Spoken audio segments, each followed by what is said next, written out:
อ่ะตอนนี้ไม่ทุ่มแล้วก็ขึ้นรถเดียบร้อยพี่น้องก็ดังขึ้นเมื่อเนื้อเมื่อน้ำเนาะพี่น้องเนาะนี่เพิ่นก็มากมายหลายคนได้นี่มีแต่คนที่ไปไทยเบิดกูคนนี่มีแต่ซาทั้งซากูคนเพิ่นไปหับเพิ่นหับเอาเนาะโดดเที่ยวขาวหับเอานี่มีแต่ผู้รองามๆเบิดนี่มีแต่ขี้ลายแต่เมทุบเนี่ยพี่น้องนี่อันนี้มันก็ที่เป็นเขาไปครัวเนาะไปครัวเขาไปคว้าขามเมื่ออันนั้นเมื่อวังเตาซองมีคนได้พี่น้องเอ้ยบาทนี่ขามไปแล้วบาทนี่ออกจากบ้านไวๆแล้วพี่น้องน้ำตาจะออกเด้ไม่ใช่ทุบนี่เนาะไปข่อยไปอ้าวเข็มมันพาไปกับไปเลยเนาะพี่น้องเนาะไม่ใช่ทุบนี่บอยู่แต่เข็มพาไปด่ะไปเลยบาทนี่มันธรรมดา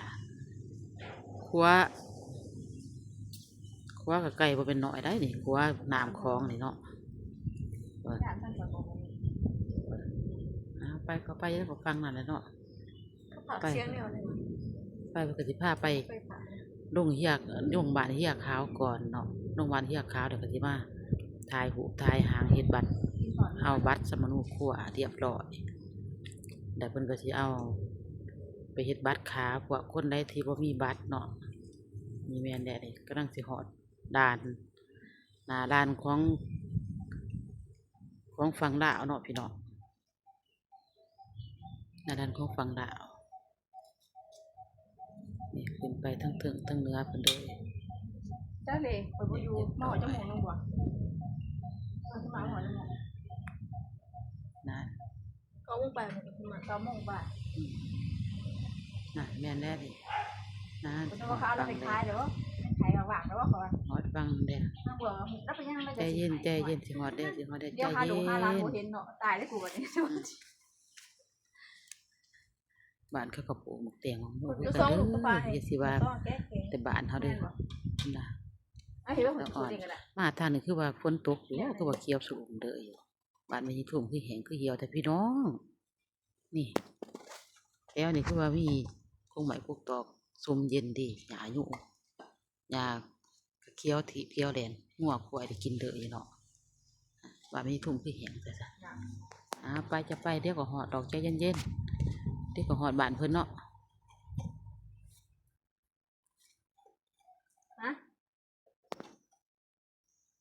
เนี่ยน่ะหอดแล้วพี่น้องหอดแล้วหอดจุดไม้ปลายทางของคนเนาะมาหอดปึกลงตดกับเลี้ยงเขาแล้วบาดนี่กินเขาฟรีน้ำฟรีพี่น้องนี่จุดใหญ่จุดศูนย์ใหญ่ของเฮียขาวเนาะนี่เนาะฟังลาวด้วยนี่เด้อนี่คนน่ะเฮือนดาวรังบักย้ายดูลาพี่น้องเอ้ยรถก็ตั้งเท่าไรคันได้10 คันจะเป็นดำเพิ่นด้วยเนาะคนเมื่อไทยนั้นเพิ่นมือนึงเป็น100 ไปมื้อนี้ก็อ่านว่าตำก็มีแต่140พี่น้องคนกินข้าวแล้วเรียบร้อยเดี๋ยวก็มานั่งโต๊ะนั่งตังเพิ่นสิเอิ้นเอาซื้อเนาะได้ซื้อแต่ละคนเอาบัตรเฮ็ดบัตรไปแล้วเรียบร้อยเดี๋ยวก็ของคอบัตรไผบัตรมันบัตรนี่มีแต่ยายทุ่มที่เราบ่มีไม่ใช่ทุ่มเราบ่ค่อยมีบัตรขึ้นเขาหรอกเนาะพี่น้องเอาตั้งแต่บัตรขาวอ่างละ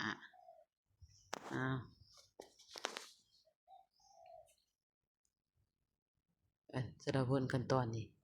เสียงบอกนี่คอมสิได้ยินเดี๋ยวภาคนี้เดี๋ยวตอนนี้เพิ่นก็สิพาขึ้นรถบัสนี่ขึ้นรถไปหน้าร้านคือเก่าไปจำบัตรบัสนี่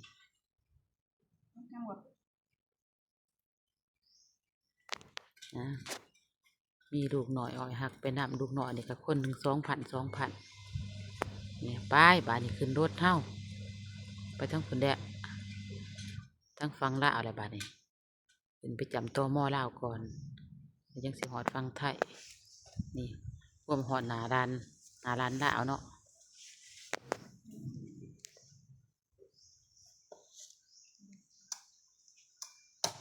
บอลเขาขายกองหน้าร้านลาวแหละทุกคนก็สิเห็นได้คนอยู่เนาะผู้ใดก็ได้เคยมาไทยคือกันก็สิเห็นจุดไม้ปลายทางกันแต่ก็สิถือคือกันเมื่อผู้คนเนาะแต่ว่าไม่ทุ่มแล้วก็อยากเอามาไม่พี่น้องเบิ่งบรรยากาศเนาะพี่น้องอยากให้มาเบิ่งโล่งบาดนี้เฮาโล่ง รียมไปจำบาดนี้ทั้งลาวจำทั้งลาวแล้วก็ทั้งไทยพอไปบาดนี้นี่อันนี้ก็นาลานเขาไทยเด้วยพี่น้องนี่นาลานเขาไทยกำลังสิไปจำใบขาวนี่แม่นแหละเดี๋ยวพี่พาไปจำเสียเดียวพอก็ไปล่อเพิ่นเบืองนั้นขึ้นรถเด้อเนาะต้องขึ้นรถเบืองนั้นเพิ่นสิไปส่งอีกเทื่อหนึงนี่ตอนนี้มีทุ่มแล้วก็มานั่งรอรถแล้วก็สิไห้สิห้องแล้วขึ้นหอดุแล้วเนาะถ้าก็ว่าสินั่งกินข้าวผู้เดียวโอ้ยตะเด่นที่แดงๆขึ้นหอดุบาดนี้สิไปบ่หรือสิกลับหน้าบ่ว่าฉันหรือสิกลับหลังบ่อะจะได้กระดุยเด้อไม่ใหญ่เด้อจะเด้อจะใจเย็นๆเด้อเดี๋ยวก็เศร้าขึ้นหอดุหรอกอะกินยาวแกะเมารถก่อนพี่น้อง